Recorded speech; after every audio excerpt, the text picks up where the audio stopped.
Hey, good morning. This is Steve Stites, Chief Medical Officer here at the University of Kansas Health System, broadcasting live with you from the Dolph Simons Family Studio. Delighted to be back with you on this rainy day, but that's what spring brings.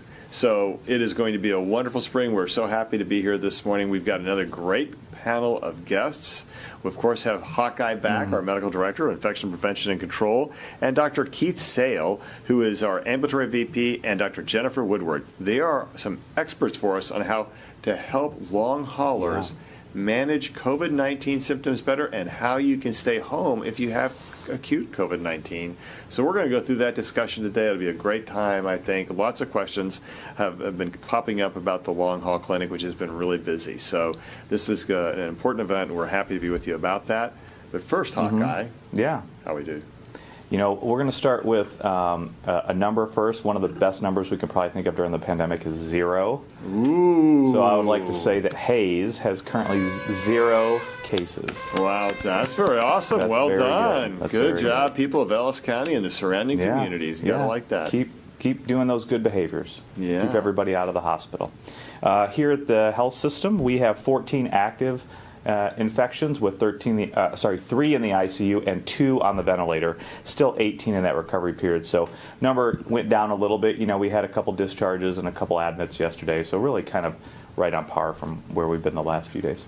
Yeah, and so that is still better than when we were at 125. Yeah. We had gotten all the way down to 8. We were hoping that trend continued. It's popped up. Spring break, just still kind of going on. We really won't know the effect of spring break until April 7th to 8th, 9th, 10th. That's probably when we're going to see the effect of that. And hopefully vaccination and better behavior overall will help. We have to continue to emphasize the rules of infection prevention and control. And the other issue to remember is, you know, the vaccinations are becoming more prevalent, which is good. They are. And their main efficacy is keeping people from severe and critical illness and death. So if we could see those lower ICU numbers too, that'll be a good. That would be awesome. And let's talk for just a moment about the AstraZeneca data, which came back in. And I say come back in. I don't quite understand what AstraZeneca has been doing, because it sounds like their real data, somehow they mixed some of their prior study data in with their current study data. And when you do research, you have what's called a Data Safety Monitoring Board. And their whole job, they're independent people. They're looking at the data before the company and before the researchers get to see it. They're going to look at that data and make sure that everything looks like people are doing the study right, everything about it's been conducted in an honest and fair and open way. And when AstraZeneca reported their data, the DSMB, Data Safety Monitoring Board, said, wait a minute, that's not the data we looked at. And so they notified the FDA, notified the AstraZeneca, and AstraZeneca said, whoops, we put some older data in. They pulled that out, and then they said, here's our real current data. And I don't understand why they made the mistake, because the real current data still looks good. It's still about the same number, Yeah. So. And it's odd, because in those above 65, actually, the data even looked a little better. And 76% overall efficacy in a 2-shot regimen is still really good, and could really be a part of an important armamentarium for the world. Yeah. And the importance about the FDA is it's widely held as the most stringent certifying body for new drug therapy. And so much of the world will look and see, what is the FDA going to say about therapy? And so I think a lot of people have waited to say if the FDA is going to approve the AstraZeneca vaccine. What you hope is that the company's stumbles don't stop a good drug from getting approved. It can affect the world, providing that their data is real and they've got a good drug. And it seems as if it is right now. And even, I believe, a couple of the European countries had stopped vaccinating older persons because it didn't feel like the efficacy was there. But it's interesting to note that the efficacy for those older populations is good as well. May still have some concerns about the South African variant, I think, but that South African variant is not in a lot of parts of the world and to any significant prevalence yet. And I think it's important to note that the AstraZeneca vaccine really did a good job overall, and I think hopefully will be part of the armamentarium, again, providing that all their data is real when the FDA digs in, and I think they're probably going to go through it a little more painstakingly than perhaps they did with some of the others. All right, well, let's see if the reporter questions are out there, and then we'll turn to our guests. So let's first see any reporters. Good morning. Cody Holyoke with Channel 9. Hey, Cody. Welcome back. Hey, thank you, sir. We're talking about spring break quite a bit, but the head of the CDC came out saying it's kind of a two-pronged concern right now, not just the spring breakers, but the eased restrictions around the country. And I was curious your thoughts on that as we're hearing more and more states are even considering just kind of rolling everything back. Yeah, I'll be honest, it makes me nervous. But, we're dealing with COVID here, and even though the numbers are so much better, it does make us nervous because you don't want to do something prematurely when the real answer is only weeks away. And so, why open up the country? And I know there is a lot of political pressure, and I don't understand that. I'm not a politician, and so we have to stay on our lane around it. But from just a pure disease management standpoint, numbers are down, except now they're up in 22 states. Some states are rising very rapidly again because they have eased restrictions, and we don't have that many people vaccinated yet. And you're like, wait, guys, if you would just wait another 4 to 6 weeks, we would have so many people vaccinated. Opening up makes a lot more sense. But right now, I'm not sure it makes sense. And it's like, you're fumbling the ball at the goal line. What are you thinking? Here we go. Patriots, Seahawks. I'm going to throw the ball from the 1 yard line when I have the best running game in football as opposed to just scoring and wait, it's an intercepted. Patriots win. Yeah. You just sit back and you look at that, you're like, what were you thinking? And this is one of those things, to me, it's like, okay, you're fumbling the ball at the 1 yard line, guys. You just got to wait a few more weeks. It'll have people be meaningfully vaccinated as opposed to the overall 13 or 14% of people. Yeah, I would agree. I think we've seen that it's 85.5 million doses, first or second doses have been given. So we're just under probably about a quarter of the population. If you with take one dose. With one dose. Yeah. If you take out the young people and also continue to include those highest at risk, the nursing homes, we're getting there. It's happening. It's week by week, just as you said, 4 to 6 weeks. If we can wait on that, things will be much better. We'll have a lot more protection in general for the general population. And especially because we are still vaccinating those who have other diseases. We can say, well, maybe those above 65 have really had a lot of opportunities for the vaccination and those in nursing homes. Yeah. But the other really vulnerable group, and we know this from our own stats, right, and all the statistics you read, those people who have other significant diseases are at risk. So why not get them vaccinated, and then let's have this conversation about opening things up a lot. And that's what just makes me nervous. It just feels like the desire to be normal is so great, we're going to create more abnormality again. And God, again, you're fumbling the ball right at the goal line. Other questions? All right. Great question from Cody. It is a great question from Cody. Thank you. Well, Dr. Sale, let's start with you. Our viewers are really interested in learning more about the Long Haulers Clinic and how to access that. Okay, so what we know, obviously, is that multiple studies are showing that a lot of patients have persistent symptoms. And it's not just the folks who are critically ill or have been in the hospital for prolonged periods of time. It's folks with even mild or moderate disease are having symptoms that will persist for weeks and months after that initial infection. And so because of that, we started to look at ways to kind of service those patients and to help care for those chronic conditions as they arise. One of the ways we're doing that is with our we call it our post-COVID clinic as opposed to the Long Haulers Clinic, but there's a lot of different terminology for this out in the literature. Ultimately, it's for patients who have persistent symptoms that are lasting more than 12 weeks. And so there's really three categories when you look at some of the literature around post-COVID. There's the acute phase, which is those first 4 weeks. There's the subacute phase, which is that 4 to 12-week window of persistence of symptoms. Then what we, a lot of times in many other diseases, characterize as chronic, which is more than 12 weeks of symptoms. And so right now, because of the large number of patients that are out there and the variability in impact of symptoms, we're trying to focus our efforts on those folks who are sick for more than 12 weeks. And so in doing that, we think we can kind of manage the flow of those patients a little more effectively and get them the care they need without overwhelming the system, if you will. We also believe that in those first 4 to 12 weeks, your primary care physician is your best plan of action. That's who you should be talking to about persistence of symptoms, about initial tests, initial workups. And then if you still have issues those 12 weeks into this process, then we would love to have your call come our way. We set up a triage process with our COVID hotline team. where they really work through not only the referrals, but then actually reach out to the individual patients and try and figure out what are the symptoms that you have, because oftentimes what we uncover is that it's not just one organ system that's the problem. It's not just their shortness of breath. It's the associated anxiety or depression, or it's the chronic and severe fatigue. It's the loss of smell and taste. It's more than just that one referral, and so through that process we can really help get patients to the right multi-specialty services that they need across our organization. Yeah, that is really important. And we initially started by referring our own patients, but now we're about ready to open it up. Tell us what's going on.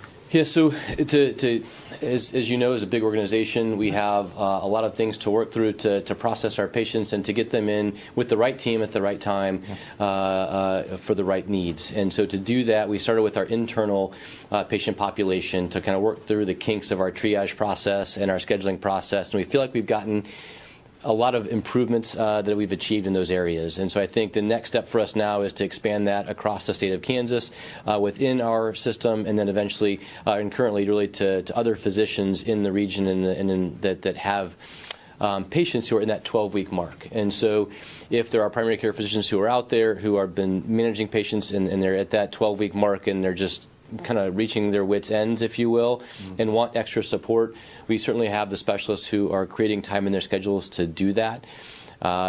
Similarly, if you have patients in that 4 to 12-week mark who are reaching symptoms that are beyond your capacity or comfort, we also have access for those patients as well. Yeah, I think that's really important. So what's the best way for a long hauler to get an appointment? So the best way right now is to work through your primary care physician. We are still trying to go through that referral process, and so it's reaching out through your primary care physician to our referral process here at the health system. It just right now allows us to really streamline that flow. There are other ways to get into specialists, but it may mean delays. It may mean visits across multiple specialties that are spread out across weeks and months, as opposed to being coordinated across a very small segment of time. So what do you think are some of what's the most prevalent long hauler complaint? That's a really tough question. If you look at the studies that are out there, and Dana's probably the expert over here, but when you look at, it ranges from one study that says it's 50% of patients that have long hauler symptoms are fatigue, to shortness of breath. We see brain fog in a lot of our patients. We see myalgias, joint pains, muscle pains. All of those are things that our patients are experiencing. I would say the top probably 3 right now in our organization are pulmonary-based complaints, so shortness of breath, chronic cough, those kind of things. Chronic or debilitating fatigue is another common symptom, and then brain fog probably is right now the 3rd biggest one that we're seeing. Yeah. Hawkeye, these are a big deal. I know you've been having to work with long haul clinics some as well, and it's certainly up your alley. Yeah, just helping with Keith and Dr. Leslie Spikes and Dr. Brandon Comfort is what it started, and we've kind of expanded. But I think you named the 4 biggest ones really that we've seen throughout all of the analysis that have been done, and that's the brain fog, the fatigue, the cough or shortness of breath, and then interestingly, you also named it in the first time you were talking about it. The loss of smell is still a chronic one that it takes time to get over. We continue, unfortunately, from a infectious disease standpoint, there's not a lot that we can do. At this point, you're over that viral stage. You're really over that acute inflammatory stage, and these processes occur after that, and they continue to occur. We don't understand the full mechanism of why that happens. Is it just inflammation that is slow to resolve? Is it damage to those tissues? Who knows? But especially for things like the brain fog and the fatigue, we don't have a good understanding of that mechanism yet. Again, if we've heard anecdotes about people getting resolution or improvement in symptoms from vaccination, we think that's great. That still needs to be studied a little bit more, but hopefully that bears out to be truthful. So, are you seeing people get better from their sense of taste and smell eventually? What I'll tell you is that, the loss of taste and smell from a viral infection, truthfully, is not new. I will see 5 to 10 patients a year who have this, and just in my own practice, from the common cold or other respiratory viruses. So the fact that we see it in COVID is not a big surprise, being a respiratory virus. I think most patients do see an improvement or a return to normal smell, but there are a significant percentage, anywhere from 20-30% of patients, who may have those symptoms persist beyond 12 weeks or sometimes even 3 or 4 months. And so what I tell a lot of my patients with loss of taste and smell is if you're getting that 6 to 12 month window of persistence, I start to worry about how much it might come back. There aren't a lot of great therapies out there or great studies that document improvement techniques. The most probably prevalent one right now is essential oil therapy, and I think we had Jen Vilwalk on not long ago, talk about this with loss of taste and smell, and so that would be a great reference, but ultimately not a great proven therapeutic option out there for that. And I think the important thing to remember about this post-acute symptoms is it's not just about the symptom. It's not like waking up and just feeling like an ache every day.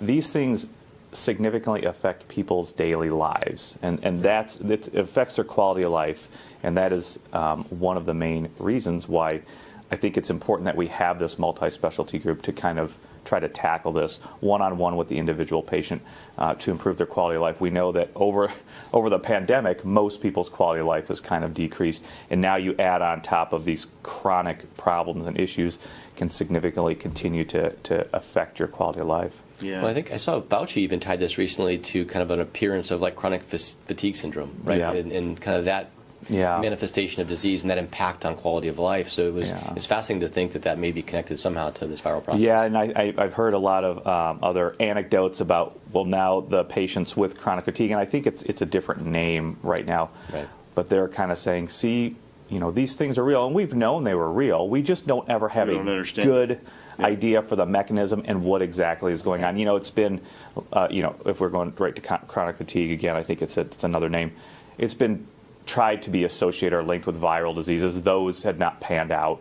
We don't know fully what happens in that. At least with this, we can say, well, you had COVID-19, and from there we know that you've gotten these symptoms from that. So. Correct. So the other thing just to point out is that patients may not have that many symptoms of COVID-19 and they can still get the long haul syndrome. It's not really linked to how bad your disease is. True, yeah. No, exactly. And so it's one more reason to wear a mask and follow the rules of infection prevention and control because you don't want it. But if you do have it, you'd sure like to stay at home with it as opposed to coming into the hospital. So Dr. Woodward, first of all, I'm going to bet you've seen some long haul patients in your primary care practice as a family medicine physician. Yeah. Yes, absolutely. And I've referred several to the post-COVID clinic, and it's been very helpful for those patients that I've referred. It's, I think in addition to the things that you all have named, we have seen a lot of anxiety and depression, and, that kind of stems from the whole entire pandemic, but also, these symptoms that they just can't seem to kick. And so the patients that I've referred, they've been able to get in quickly, and I think the ease of it and the speed of which you can see multiple specialists really quickly is a real benefit to patients. Yeah, that does make sense. And when do you refer your patients? What kind of made you think, I got to get this person over to the long haul clinic? Yeah, a lot of my patients who are experiencing these symptoms, I'll see them very frequently after the initial illness. And so often we'll be doing telehealth visits, even every week, every 2 weeks, something like that, just monitoring and making sure they're on the right track. And if we get to that 12-week point and we're still having these lingering symptoms, that really we've kind of reached the limit of, from a primary care standpoint of, we've run the labs, we've done the imaging if we need to, those sorts of things, then that's the time when I kind of pull the trigger and let the post-COVID clinic take over. Yeah, that makes a lot of sense. Now, I would just say I think we need to give so much credit to family medicine and general internal medicine because these providers are on the front lines every day to help with their patients, and they are very adept at dealing with them on a frequent basis to help improve that quality of life, and then, of course, get them to those specialists that are needed. So you've been working with trying to monitor home oxygen levels to keep patients at home with COVID-19. Talk to us a little bit about that work. Yeah, it's been really exciting. It was kind of a natural extension from a tool that we went live with actually in September. And that is a tool called MyChart Care Companion. And it's within our electronic health record, when our patients test positive for COVID, they are given the option to sign up for this tool. It's called Care Companion. And so on either an internet browser or on an app, they can go in and for 14 days after they test positive, they're able to submit their symptoms, and including an oxygenation level if they had a pulse oximeter at home. And from there, if symptoms are worsening or something is, all of a sudden much worse, then our chronic care managers are getting that data daily and will reach out to those patients and make sure that, number one, they're doing okay, and number two, that the next step, so sort of triaging what those worsening symptoms are and what should be the next step, whether that's a telehealth or an in-person visit, or even in some cases, suggesting that they go to the emergency department. And so we had such good feedback from those care managers and also providers providing telehealth that their triage capability and the support that they're able to provide was vastly improved when they had an oxygenation level to go along with all of the data and all of the symptoms. And so that was sort of the next natural step, is to see if there's a way that we could kind of expand the access to pulse oximeters. So that's kind of where we are now. We've just expanded, and we've got pulse oximeters that patients, when they test positive, and if they meet certain high-risk criteria that would put them at higher risk of worse outcomes if they did get, or when they do have COVID, then they can either drive by or, and pick up a pulse oximeter or send someone to pick it up. Yeah, very cool. Well, and you described a little bit about that. How often do folks have to monitor their oxygenation during the day? So the online app or the web browser version asks at least once per day to enter the oxygenation levels. And then for our patients who aren't on the online app, we decided that we really wanted to expand access to even patients who weren't on our electronic health record portal. And they receive some information on how to check. So we really ask that it's like at least twice, maybe 3 times a day, kind of checking in on those oxygenation levels and writing them down. And then they're given some criteria so that if those oxygenation levels start to drift down, there's a phone number to call. For our patients who aren't on that portal, they now have a phone number that they can call that puts them in touch with a nurse and can answer those questions and can help to triage. Oh, that sounds really cool. And just to say, pulse ox is really simple to do. You just put a little device on your finger, and it tells you how much oxygen's in your blood, and you get parameters for how much you want to have, so you know when to call or have people be alerted. So are other departments trying to follow your lead around this? We've been working with the emergency department staff as well. So we've had a really great team of people that includes primary care, the nursing staff, the emergency department staff, and our IT staff as well, who's put together this whole kind of support team for our patients with COVID, whether they're on the electronic health record portal or not.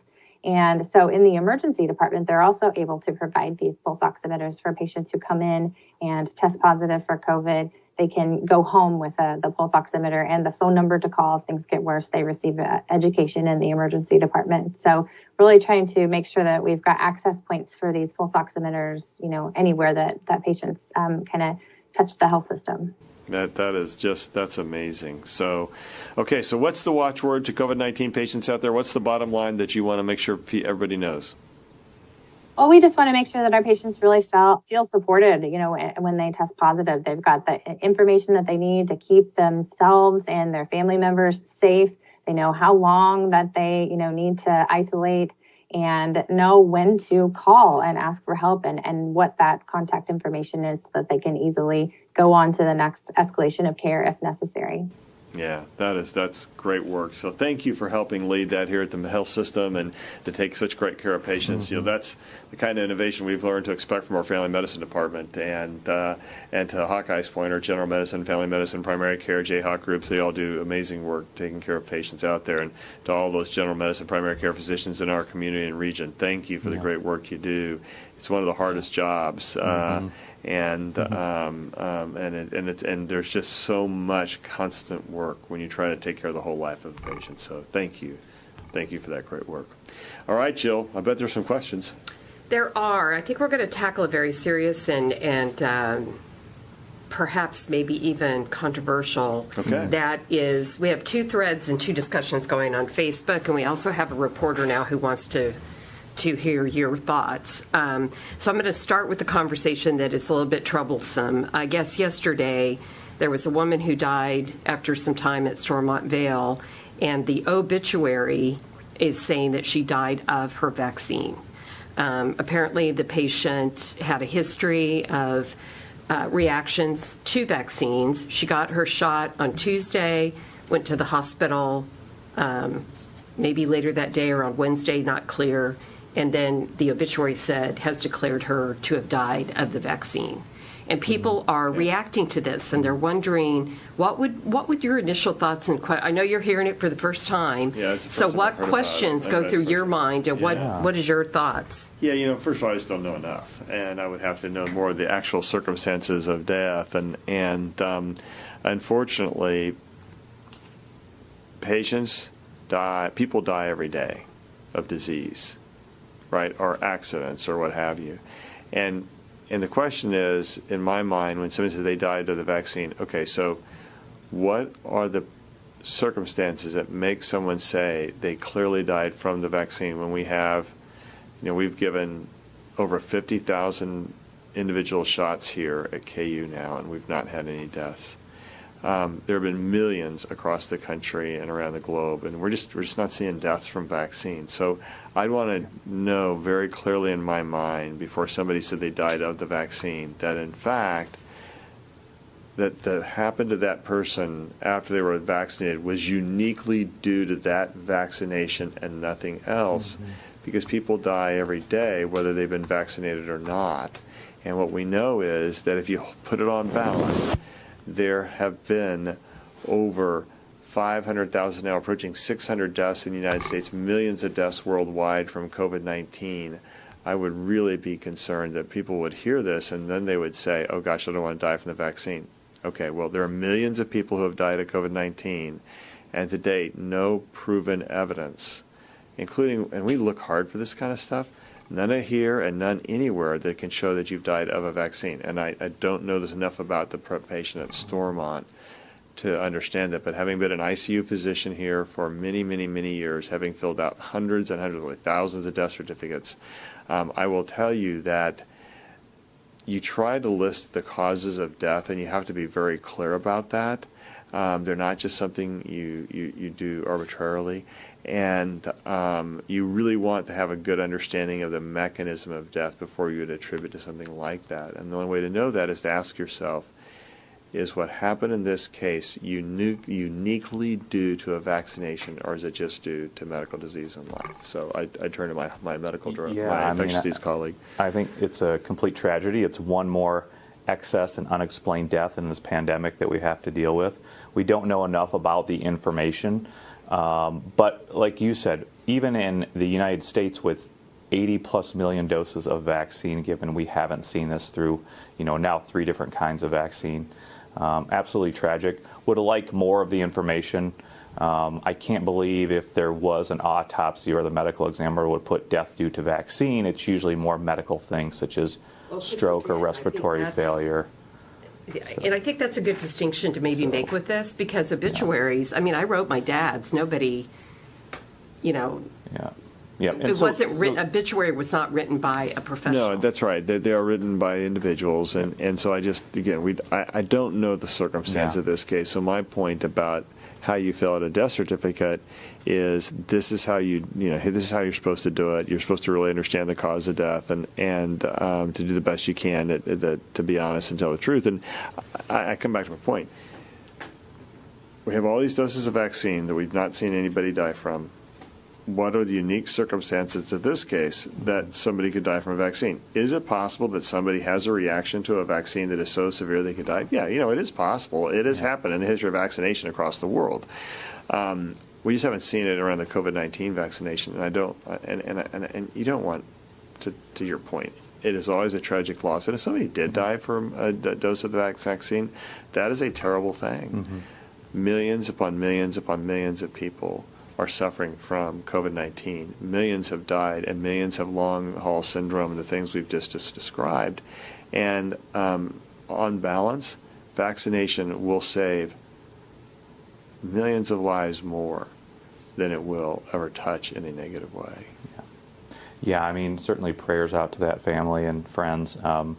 I think, again, it can be something that continues to be investigated, see what the medical facts of that case are. But we know we have V-Safe specifically for the COVID-19 vaccines through the CDC and the VAERS, and those are two mechanisms to monitor for adverse events to the vaccine. So I think if it's worth investigating, certainly continue, and any of that medical team there can certainly raise that question and do some more investigation. And to the family who suffer that loss, if indeed it truly is due to the vaccine, all the statistics in the world will not ease your pain. Yep. So my heart goes out to you, and I'm sorry for that loss, because it's no good. He's one of the people that is on the thread that the community's having a discussion on this while we're having this discussion. They're listening to both discussions, which is what's really wonderful about this tool that we have.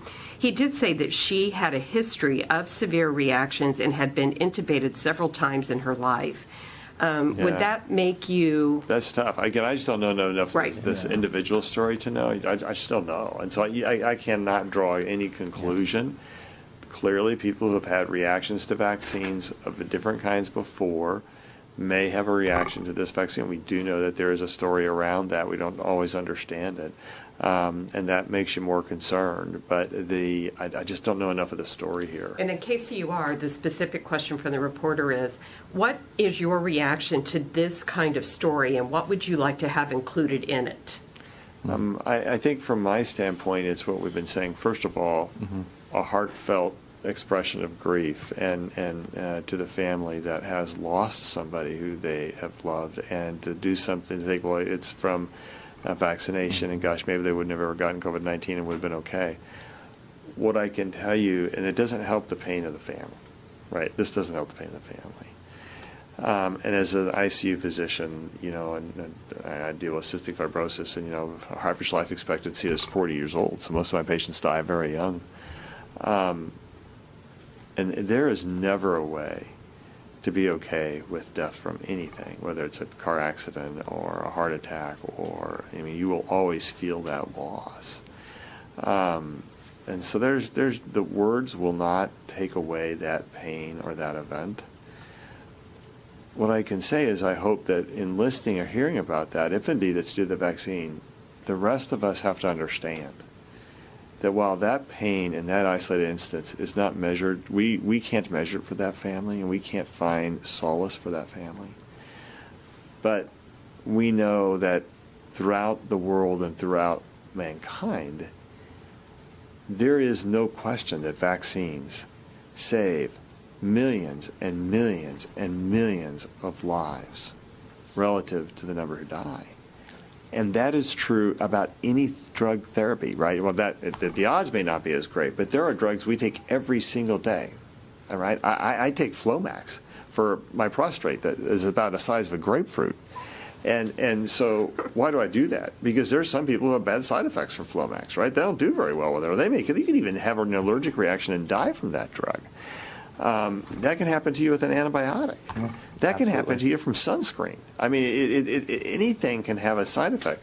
But what you don't want to do is, in this time where we have such great division in the country and such a big fight between red states and blue states, don't take this event and take it to such an extreme that you now say nobody should be vaccinated. Because the fact is, everybody should be vaccinated, because that's how we'll save the lives. And look at all the millions of people who have died from COVID-19.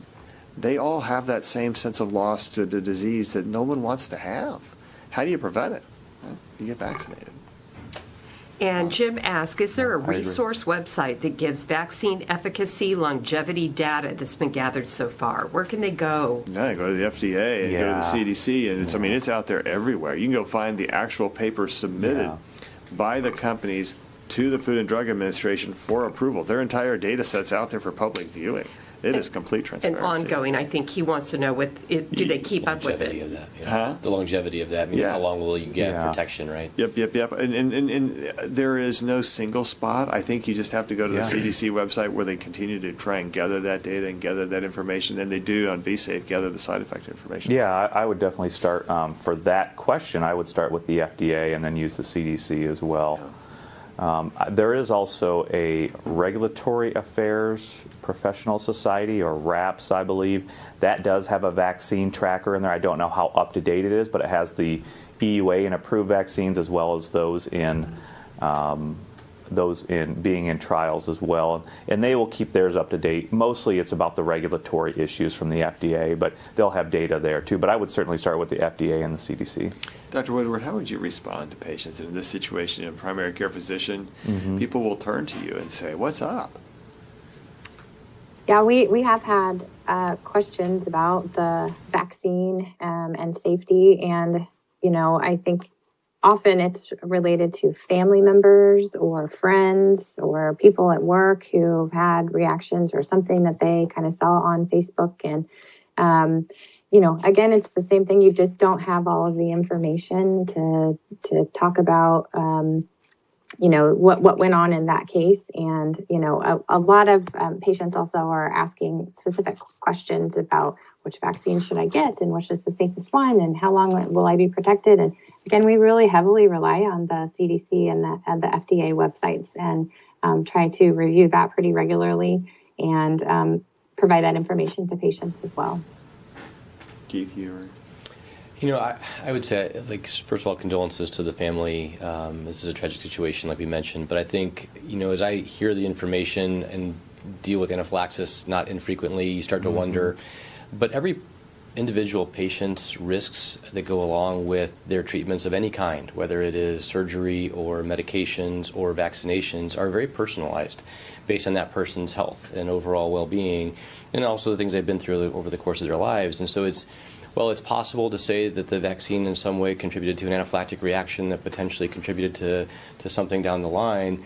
As we said, we don't know all the facts right now, and this is why we have a system in place to study these things, because we do have to learn more about the information. But the overwhelming data so far suggests that the vaccines are generally very safe to get. And so because of that, I think I still encourage family and patients and friends to get vaccinated when they can. Obviously taking into account their individual risk factors that may go into that.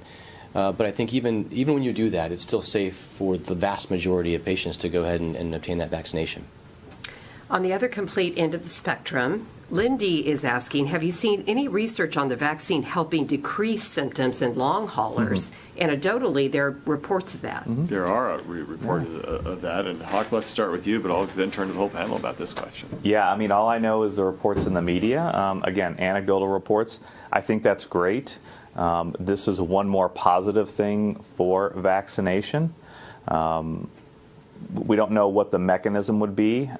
It is being investigated. Hopefully there will be some data and publications out about that, but I think that's great. If you do have it, one more reason to go ahead and get the vaccine. I don't know if you've heard anything more. Dr. Woodward, have you seen that with any of your patients by chance, or talked with them about that? Yes, I actually have. In the past couple of weeks, I specifically did have a patient who I had referred to the long haulers clinic or the post-COVID clinic.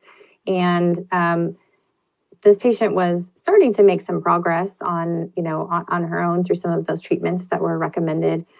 She did go and get the vaccine and has reported that some of her symptoms, especially some of the muscle aches and brain fog and things like that, have actually started to improve since getting the vaccine. Again, can't say that it was due to the vaccine. Physiologically, don't know exactly, the link there, but it is happening for some patients, and so it's another reason to go ahead and get the vaccine if you've had the disease. Jill. All right. Pamela says, I think I need to be part of the post-COVID clinic. I am on my 5th month dealing with COVID issues.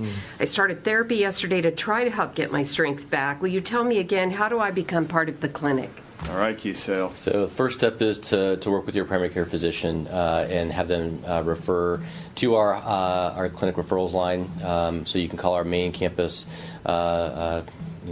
main number actually for referrals in our call center, and they will begin to organize you into that process and get you into our triage process, who will then determine where we can best fit you into the different specialties that might meet your needs. So it's kind of based on your symptoms. So if you have loss of sense of taste, then they may, or smell, they may come to the ENT guys. And if they have shortness of breath, they may go to the pulmonary guys or whatever. So. Absolutely true. It's very symptom and patient specific, and so we get referrals that oftentimes have some information, like 5 months of COVID symptoms in your case. But as we narrow that down to specific issues that you have in your post-COVID recovery course, we can really begin to help you identify the best specialists to see and maybe even the right order to see them in, depending on how things are going with you. And so once you get into that process, you would expect to get a phone call from our triage team to help walk you through that. Vicki has a great question, too. She says mental health mood symptoms are not in the VSafe surveys after the vaccine is given. She goes, is there another way to report those symptoms? Maybe Vicki might want to get a referral, question. too. All right, let's see. Hawk, I'll start with you. I don't know. I don't know. Maybe Dr. Woodward no more. So VSafe was specifically for COVID-19 vaccination. There is the Vaccine Adverse Events Reporting System, VAERS, which was one that has been around a long time. It might be there. I don't know exactly how to get to those. It's through the CDC website. But, yeah, I don't have any other information. Dr. Woodward, do you? Those are the two that I'm aware of as well. Okay. Yeah, I'm not. Yeah, well, the other way is obviously it's connecting with your clinicians, your teams, to document that you have these symptoms. A lot of folks will suffer in silence, if you will, with a lot of these symptoms. And if we can begin to at least have the information or the data out there in your primary care physician's record or in your psychologist or psychiatrist record, then all of a sudden we can begin to tie these things together after the fact, even if it's not in a large database. But so I think certainly seeking care for those things is also really important because the data then will be out there. It's just a matter of how we begin to mine it in the future. And the data is out there because we know there are good published studies on this post-acute and these long hauler patients that specifically show that, just as you mentioned early on. That's one of the major ones. And speaking of data, Catherine, and not the one that you might think of, Star Trek, Catherine wants to know, what percentage of COVID patients experience these long-haul symptoms? Do we know? Yeah, it ranges. If you look at the studies that are out there, it varies from study to study. I've seen as little as a third to up to almost 85%. I think the study from Italy, they had 160 patients, but 85% of those patients had long-term symptoms, and so I think that then you go to a bigger study that was done here in the U.S. and it was about 35% of patients. So I think it varies depending on the patient population that you're looking at. I think from what I've read, the patients who are more severely ill, the ICU type patients potentially have a higher incidence and a higher risk of these long hauler type symptoms versus the mild to moderate COVID patients. However, I think it impacts both groups, and so I think we're still learning a little bit about the more mild to moderate group. Yeah. 3 more questions, please. All right. Chris wants to know, what resources are out there to help me with my long haulers? I'm wondering, is there an online support group? Maybe we should start one or something. Where can they go? Dr. Woodward, any thoughts about that? I think first just connecting with your primary care providers. I do think that creating some type of, group support would be a good idea because now we can kind of do everything safely and virtual. And for those patients who are interested, I think that, hearing and speaking with other individuals who are suffering with the same symptoms that you are can be really, really helpful. And in some cases, you can see some improvement just because your mental health is improving by having that group support. So I do think it would be a good idea and connecting with others who are dealing with the same thing that you are. Yeah, I would say our behavioral health team would agree with that statement. And I think there are existing groups that are out there. If you look at some of the literature, whether they're on Facebook or blog sites or wherever, there are folks who are already starting to have some of these conversations. I think on our roadmap, if you will, for the post-COVID clinic, I think this is a part of that. We haven't quite gotten to that level yet. We're trying to put a bunch of information on our website, so we have resources for patients to look at. Leslie Spikes, who you mentioned, has really worked with our communications team to develop a post-COVID kind of a guidebook. I don't know if it's actually been published yet, but I know it's in the final stages of being put into preparation for the website. And then I think ultimately trying to facilitate group sessions or group discussions with the community would be a great next step. So build in the plane while we fly. You bet. Seems to be the case with COVID. Okay, Jerry wants to know, what are your thoughts on the 89 in Minnesota who had the vaccine and then got COVID? 89 people. I know. It's unclear whether... Yeah, I'm not sure that story actually. It what could we be know an is 89-year-old or an 89-year-old. Yeah, I don't know the story. What we know is you can still get COVID. Yeah. I mean, the whole point of vaccination isn't that you won't get COVID, or we think it decreases the incidence. What it does is it prevents you from hospitalization and death. Yeah. That's the important part. That's what makes you so safe. So, yeah, you're still going to get COVID. I mean, that can still happen, and that's what we have always said. Even when vaccinated, you got to be really careful because we're not sure how much your ability to communicate that to somebody could be, that is to give it to someone else. And so, yeah, you can still get COVID. We do think that the odds of your getting COVID go down, and clearly the incidence of being symptomatic go down. And, one thing we should remember is that in our own hospital, we were averaging 25 to 30 new COVID-positive employees a day, and now we're down to 0 to 1. So the vaccine has a protective effect, but it also, more importantly, keeps you from hospitalization and death. Yeah, I think that's an important point. First of all, nothing is 100%. Any of the tests we do to look for disease is not 100%. Any of the treatments we give to help treat your disease is not going to be 100%. Even all the vaccines, nothing is 100%. So although in the trials, all those numbers look great, 100% to prevent death, they were very good large numbers, 30,000 plus people, so that's an extremely good number. But as you get into millions and hundreds of millions of people being vaccinated throughout the world, there will probably still be death in those that have been vaccinated. But just understand that overall, your risk of death and severe disease is significantly reduced by getting the vaccine. But you can still probably get the infection and also maybe even have symptoms, but the likelihood of you going to the hospital, going to the ICU, and dying is extremely low. It's almost zero, right? I mean, that's what the data shows us with all the shots. Okay, so I'm going to give Christy the last question because I have a personal vested interest. My husband's going to get ready to get on an airplane. Okay. He just got a shot, and he's only 2 weeks out. I'm a little nervous. She wants to know, what amount of protection do we get with the first shot and when? Oh, boy, that's a long-winded question, Hawk. Yeah, I mean, I think not a question, a long-winded answer. The easiest answer is that probably by about that 12-day mark, you start to get an antibody response, an immune response, and we can see that in those curves, those data curves that were presented to the FDA in Johnson & Johnson, Moderna, and Pfizer, that shows at that time you do see the split, meaning that the people that got the placebo continued to get infections, whereas the people who got the vaccine, it was significantly reduced. So you're not fully protected at that point in time, but really after about that 12 to 14 day, you should have some sort of mounted immune response with B cells, T cells, and antibodies. Well, that makes me feel better. I don't know about Christy. You're a lot better off at that 12 to 14-day mark than if you did not get the vaccine at all. That's exactly right. You should still be wearing the eye protection, the face mask, the hand I would sanitizer. still advise maybe all not that eating and drinking on the plane, right? All those things. That's what I told him. He is not to take that mask off. Yeah. Okay. Hey, tomorrow the FDA is expected to approve a medical breakthrough treatment for multiple myeloma. And again, in context of our earlier discussion, every therapy, new or old, has side effects. But look at this one. It's a drug to treat multiple myeloma. Nice. It is the third leading blood cancer affecting in Americans. It is remarkable news. Dr. Abdullah is going to be here to help us discuss that. This may almost be a cure for COVID-19. Now, multiple myeloma. I said, oh, God. I wish I'd said We that. listen to every word you say. It will be a cure for multiple myeloma. That is and for those of us who have been in medicine for approximately a very long time, that is an overwhelming huge statement. It's kind of like I cried the first few times I watched patients get Trikafta and come back to clinic and look normal. I mean, with cystic fibrosis. And that's this therapy. And so, again, it'll have side effects. And to our earlier discussion, everything has side effects.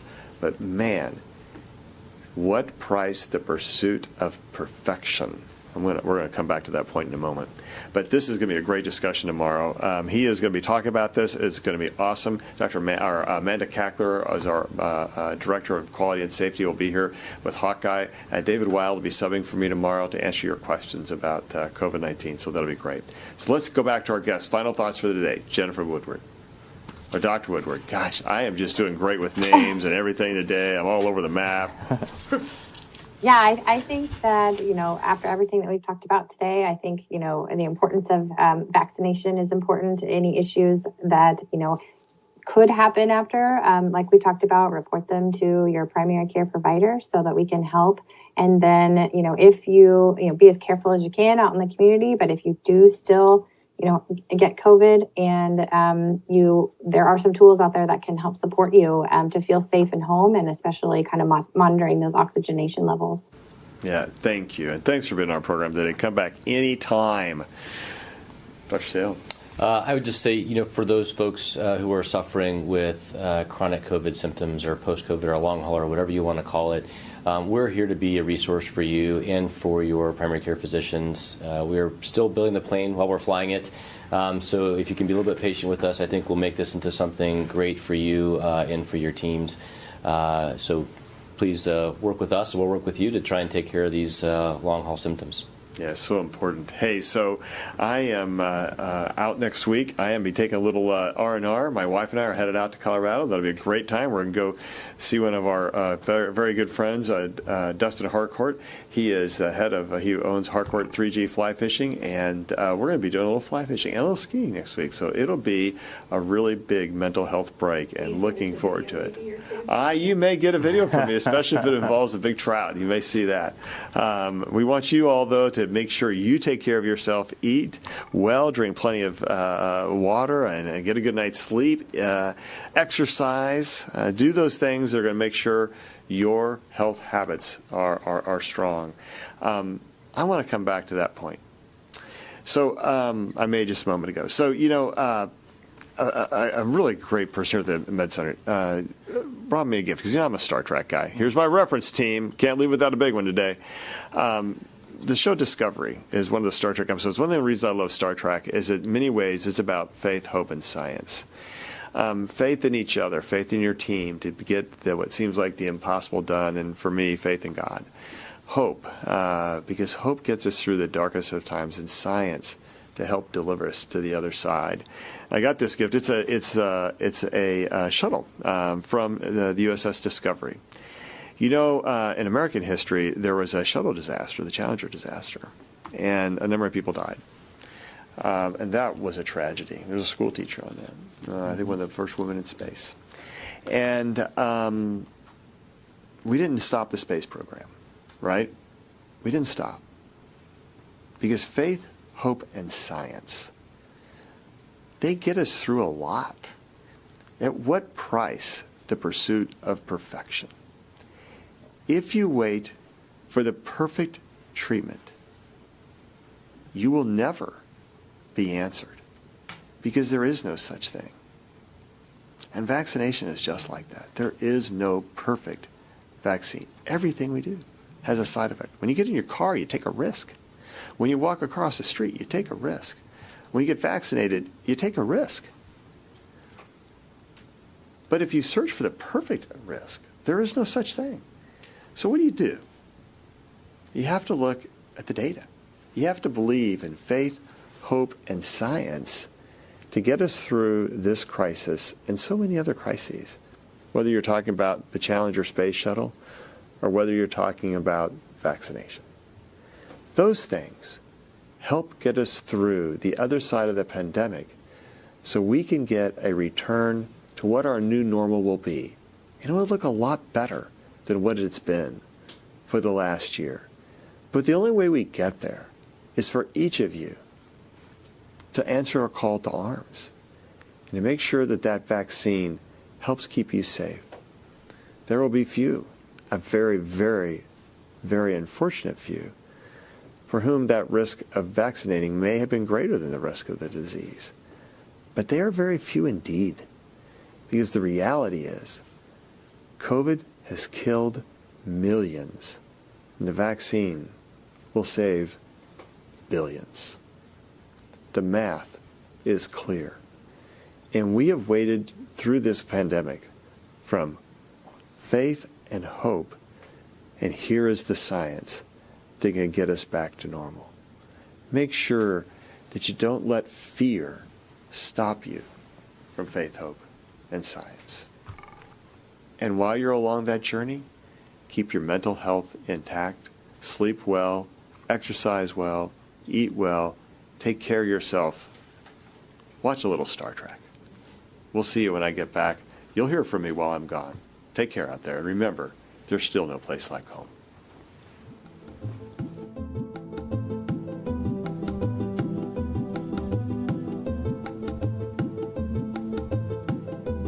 What I often see is patients come in with sleep that's out of whack, and if you dive a little bit deeper, they often have mental health issues, typically insomnia and anxiety and depression. And when you have insomnia that becomes perpetuated, then oftentimes you've got mental health issues that are already there. The patient may not even know that they're there, but you add in sleep deprivation and sleep issues to it, and the mental health issues rise up.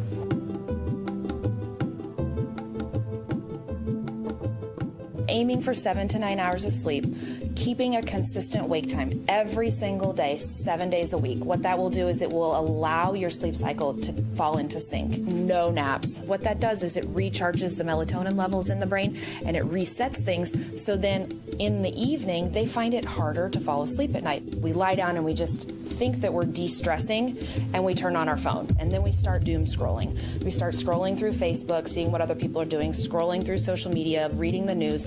There's nothing good in the news out there right now, and we find ourselves just immersing in that, and it actually can increase our stress levels.